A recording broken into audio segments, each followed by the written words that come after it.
Oy, hello guys, si Honey po ito.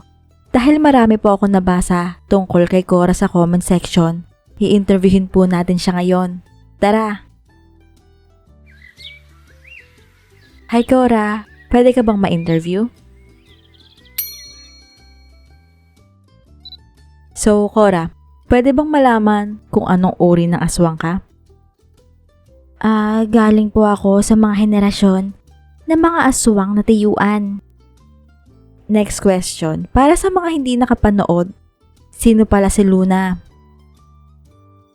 Si Luna po ay isang makapangyarihan na nilalang. Siya ang nagbibigay lakas sa aming mga tiyuan at sila ay nag-aanyong aso upang ipreserba ang kanilang kapangyarihan.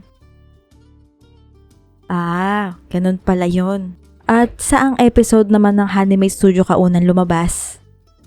Sa Part 3 po, Gapunan ng The Aswang series.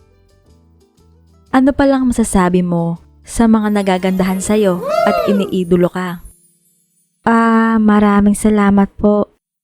Ito, huli na. Ano palang gusto mong sabihin sa kanila sa mga patuloy na sumusuporta sa Honey Studio?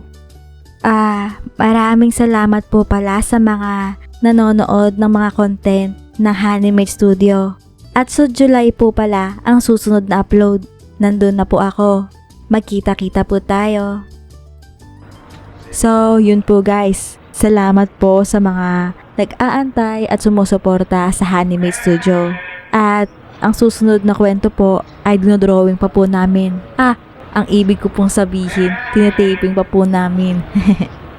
Tama po yun. Totoong tao po kami. Hindi po kami drawing.